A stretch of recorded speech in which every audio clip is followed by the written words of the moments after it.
6:45, tiempo del centro del país, este fin de semana, este domingo.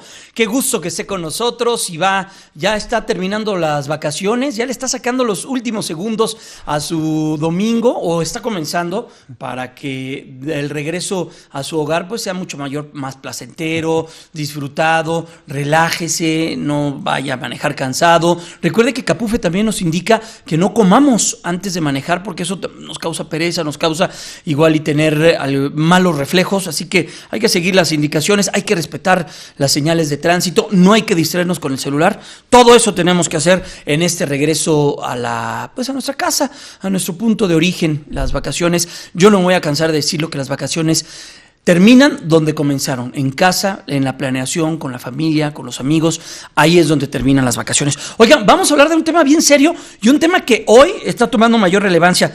El Día Mundial de la Educación, este domingo es el Día Mundial de la Educación. Se aplica por los acuerdos entre la ONU y la UNESCO, por lo que cada 1 de abril, hoy cae en domingo, se recuerda el Día Mundial de la Educación. Desde el año 2003 al 2012 se conmemoró la década de la educación inclusiva y vamos a hablar con un experto.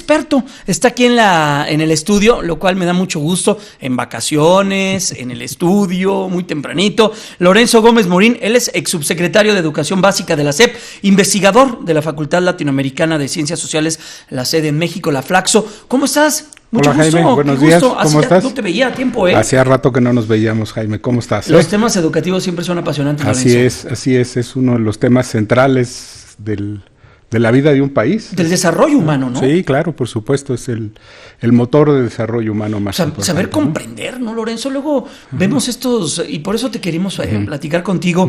Platicamos contigo mucho con la reforma educativa, nos ayudaste a entenderla, pero también queremos ver lo que pasa y cómo ven a México, y cómo está México en temas de planea, lo que está con la prueba PISA, esta que desarrolla la OCDE y que se da cada 2 años unos resultados. Hace muy poco se dieron unos resultados intermedios y no vamos tan bien. Hemos visto lo que tiene que ver con planea, con los jóvenes que no comprenden luego las matemáticas, la lectura no se entiende, no es comprensible para ellos. ¿Dónde estamos? Fíjate que hace unos días, hace 2 semanas aproximadamente, el Instituto Nacional para la Evaluación de la Educación publicó un informe que se llama Tendencias del Aprendizaje en México. Y es un estudio muy interesante, Jaime, porque sacan los datos particularmente de PISA y de las pruebas anteriores del INE que se llamaban SCALE. Y lo que hacen es un análisis de tendencia, es decir, ver si hay cambios verdaderos en los resultados educativos. Y el estudio muestra que básicamente estamos estancados. Del 2003 a la fecha estamos estancados. Y estancados abajo, no estancados arriba. O sea, que estuviéramos estancados con buenos resultados no tendría problema. Pero este último estudio, que incluye las pruebas de PISA, demuestra que los cambios que ha habido son muy pequeños, algunos cambios positivos, pero muy pequeños, nada sorprendente y nada que nos saque de los bajos niveles de logro que tienen nuestros estudiantes y por lo tanto las bajas capacidades con las que ingresan al mundo del trabajo. En una sociedad y en un mundo en donde el conocimiento es el commodity más importante, ¿no? Estamos en la sociedad del conocimiento y la innovación y la mayoría de nuestros estudiantes no están saliendo con las capacidades que necesitan salir. ¿Y en dónde está el punto de quiebre, Lorenzo? Estamos platicando con Lorenzo Gómez Morín, exsubsecretario de Educación Básica de la SEP, investigador de Flaxo México. ¿Dónde está? ¿En el estudiante, en la escuela, en la casa, en el maestro? ¿O todo es un conjunto de pequeños errores que no hay un eslabón comunicante entre cada uno de estos? Tienes razón, tu apreciación yo creo que es correcta. Es muy difícil, sería ideal que pudiéramos identificar uno de estos agentes. Sí, ¿no? Uno de estos agentes y sobre ese le pegamos, ¿no? Pero la realidad es que el proceso educativo, para que se muevan los resultados educativos de un país, tiene que confluir diferentes factores. Unos primeros que otros, ¿no? Pero yo creo que el problema es que, por ejemplo, con uno de los factores más importantes es son los docentes. Uh-huh. Y el hecho de que la carrera docente seleccione a las mejores personas para ser maestros, para contratarlos como maestros, es un proceso que lleva pues muy pocos años en funcionamiento. Uh-huh. Es decir, ahora los maestros entran por concurso, es decir, entran haciendo una prueba que determina sus capacidades como docente y los mejores son los que quedan seleccionados. Pero si vemos el universo de maestros, pues para que estos maestros lleguen a influir como debe de influir en los resultados educativos, pues va a pasar una década. Uh-huh. Entonces, ya tomamos una decisión buena con respecto a los maestros. Pero, por ejemplo, tenemos otras decisiones que son en las escuelas que no hemos avanzado en ellas. Por ejemplo, Jaime, uh-huh. Está demostrado que en la medida en la que los maestros en una escuela pueden tomar decisiones autónomas, es decir, pueden tomar decisiones sobre cómo organizar su labor cotidiana, cómo atender a los niños en función del contexto específico en el que está la escuela, qué materiales educativos seleccionar, qué programas educativos poner en marcha en su escuela que vayan adecuados a las necesidades de los niños. En esa medida es como la escuela puede empezar a mejorar sus resultados porque los hace más pertinentes. Sin embargo, esa estrategia no está generalizada en el país y apenas tenemos algunos años en donde hemos puesto en marcha proyectos de autonomía de gestión escolar que hasta ahorita no han consolidado. Y yo creo que el problema más serio que hemos tenido es que creemos que las soluciones políticas son soluciones que dan resultados en 2 años uh-huh. o en 3 años para darle capital político al funcionario en turno. Claro. Pero el problema es que las intervenciones en un sistema educativo del tamaño del mexicano, con cerca de 200,000 escuelas, 1,5 millones de maestros, 25 millones de estudiantes, es muy difícil que podamos tener resultados de la noche a la mañana. Estaba viendo 6 de cada 10 estudiantes, sí. 6 de cada 10 estudiantes de educación media superior del país cuentan con aprendizaje insuficiente en matemáticas. Sí, 6 de cada 10 al terminar el bachillerato. O sea, la prepa. La prepa, cuando terminan prepa, 6 de cada 10 estudiantes, la competencia matemática que tienen, te lo voy a explicar qué significa eso. A ver. Que no pueden hacer operaciones con números decimales. Es decir, 35.1 por 12.4 es muy difícil que la logre hacer. Ese es... Y llegar a esa etapa, Lorenzo Gómez Morín, ex subsecretario de Educación Básica de la SEP, sí. investigador de la Flaxo México, llegar a esa etapa, ¿en dónde? ¿En dónde tuvo el vado sí. para que un estudiante, un adolescente, porque ya es un adolescente, sí. no sepa sumar, restar y multiplicar con decimales? Porque tenemos todavía un modelo que está centrado en la enseñanza, sobre todo secundaria. No en la práctica. No en el aprendizaje. Okay. O sea, lo importante es cubrir el programa, los maestros cubren el programa y enseñan el programa, pero esperando que los estudiantes aprendan. Pero está descoordinado, es decir, es un sistema donde los maestros de matemáticas dan matemáticas, los de comunicación dan comunicación desde secundaria, ¿no? Español, ¿no? Comunicación luego en bachillerato, ciencias naturales.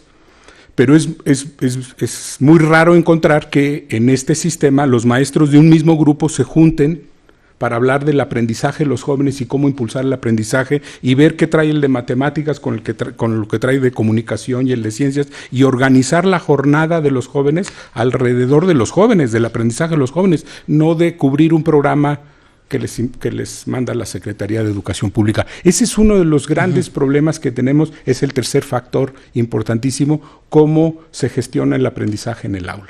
Si nos vamos a comunicación, los datos son terribles también. O sea, 1/3 parte de nuestros estudiantes no tiene comprensión lectora y otro 30%... O sea, lee y no entiende lo que está leyendo, no comprende, no puede... Si les das un texto simple... Ajá. Y luego les preguntas qué leyeron, te repiten exactamente lo que dice el texto. Es decir, por ejemplo... No existe una comprensión. No existe una comprensión. Por ejemplo, ¿no? Un texto que diga, Jaime va de su casa a la escuela y se encontró con un accidente y llamó a la Cruz Roja para que ayudara a las personas. Uh-huh. Y le preguntas, ¿qué pasó con Jaime? Jaime fue de su casa a la escuela y se encontró un accidente. Y te repite exactamente lo mismo. Es decir, no logran articular un discurso propio. Entonces, ¿eso qué significa? Que su capacidad de comprensión lectora de textos más complejos, que son, o sea, por ejemplo, si tú le das, si necesitan construir un nuevo pensamiento, construir un nuevo aprendizaje, les cuesta mucho trabajo. Entonces, perdón que lo diga, pero eso es lo que tenemos. Van hacia empleos que son muy simples, que requieren muy poco esfuerzo intelectual, porque eso es lo que les permite la formación que tienen. ¿Me permite hacer una pausa? Sí, claro. Y obviamente eso deriva pues, en una remuneración mucho más baja. Y en la informalidad, y en la ilegalidad, y en todos los efectos que esto causa en una sociedad, ¿no? Estamos platicando con Lorenzo Gómez Morín, ex subsecretario de Educación Básica de la Secretaría de Educación Pública, investigador de Flaxo México. 3 minutos, las 8 de la mañana. Vamos a hacer una pausa comercial. Vamos a regresar para seguir platicando de esto en el Día Mundial de la Educación, hoy, 1 de abril.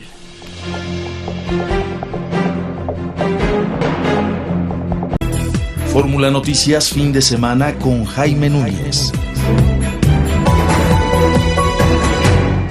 Ya estamos de vuelta a las 8 en punto, tiempo del centro del país. Recuerde que estamos a través de la radio, la televisión, el internet, las redes sociales. Esta mañana de domingo ya concluyen las vacaciones. Seguimos platicando de un tema sumamente serio, sumamente cercano a nosotros y que es de impacto, pues sí, en la competitividad del país, en la productividad, en todo lo que está alrededor de un mundo que cada vez, pues con las tecnologías de la información, busca otras carreras, otras oportunidades, y ahí es donde México no debe de perder la oportunidad. Existe un bono demográfico que cada vez lo vamos viendo perdido y no se ha aprovechado de buena manera. Seguimos platicando con Lorenzo Gómez Morín, ex subsecretario de Educación Básica de la Secretaría de Educación Pública y también investigador de Flaxo con su sede en México.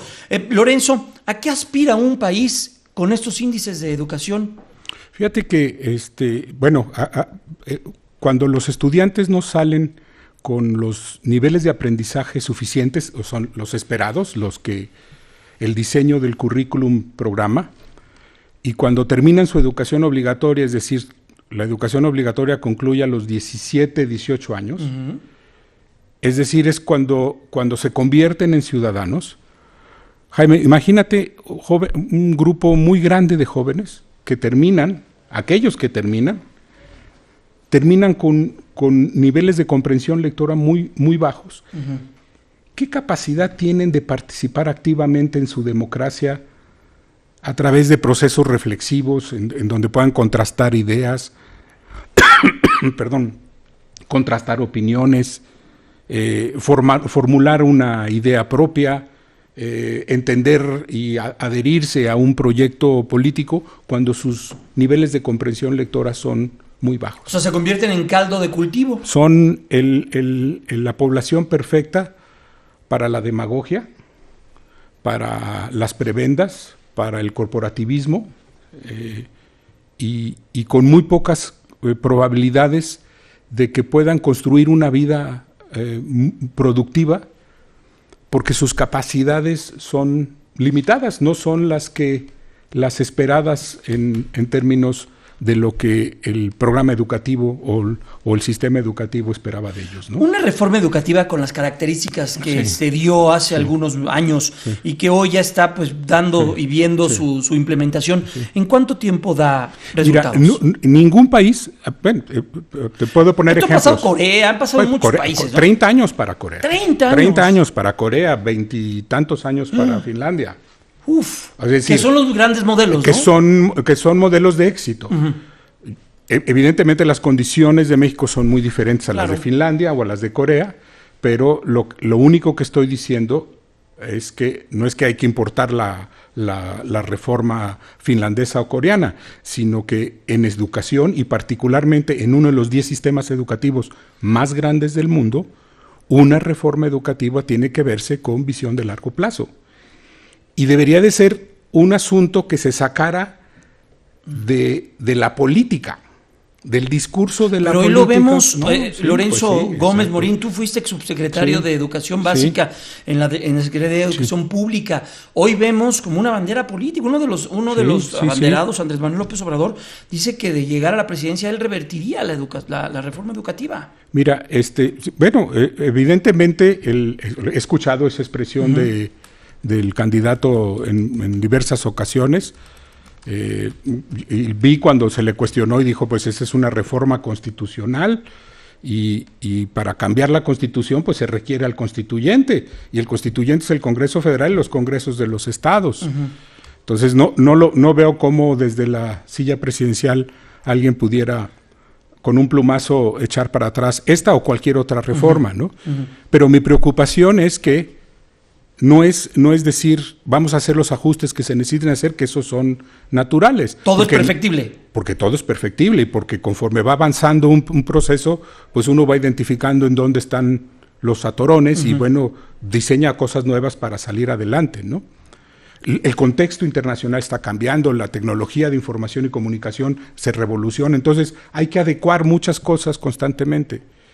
Pero cuando no oímos propuesta y lo único que vimos es vamos a regresar a lo que teníamos es lo que nos ha traído a donde están los datos que los resultados de que no comprendemos una lectura o que o estamos reprobados 6 de cada 10 en matemáticas. Yo no sé si esta reforma sea la mejor, yo creo que tiene cosas muy buenas esta reforma, pero lo que teníamos antes no es mejor, ¿eh? Eso sí te puedo decir, porque lo que teníamos antes nos trajo al desastre educativo que tenemos hoy en día, ¿no? Tú con una experiencia en el gobierno y también regresando nuevamente a lo que señala Andrés Manuel López Obrador en el tema de pues que es que aspiramos a que todos puedan tener la oportunidad de estudiar en las escuelas de educación pública, por ejemplo, en la UNAM, en todas las grandes universidades públicas, pero que todos entren, eso es bueno, que no exista un examen, por ejemplo, que no exista un premio al mérito. En un país como el nuestro, evidentemente la educación superior pública es uno de los bienes más preciados. Claro. Sí, porque es donde formas tú a la élite del país, es decir, a los profesionistas, en todos los campos del conocimiento.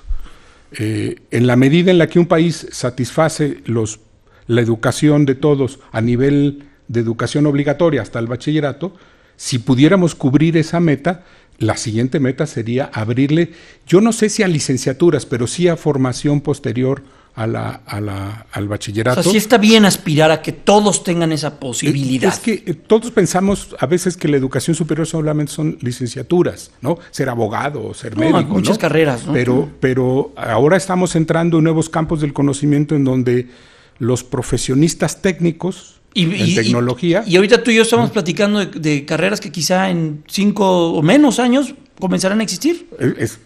Por supuesto, o sea, hay campos que están desapareciendo y están apareciendo nuevos. Claro. Y la velocidad del cambio, de los cambios, va a obligar a la educación superior a ser mucho más flexible y a seguir manteniendo actualizados a toda la fuerza productiva de un país, ¿no? Laboral, ¿no? Pues Lorenzo, siempre es un privilegio poder platicar Jaime. contigo. Gracias por ayudarnos, nos ayudas a comprender el enorme reto en el que tiene el Estado mexicano y nosotros como una sociedad que no debe de estar pasiva viendo lo que pasa. Debemos de estar preparándonos porque el mundo cada vez es más competitivo y un mundo competitivo con gente no competitiva te comienza a rezagar, ¿no? Exactamente. Y más una nación como la nuestra, ¿no? Muchas gracias por la invitación. No, gracias, Lorenzo. Es Lorenzo Gómez Morín, ex subsecretario de Educación Básica de la Secretaría de Educación Pública, hoy investigador de la FLACSO, de la Facultad Latinoamericana de Ciencias Sociales, con su sede en México. Vamos a ir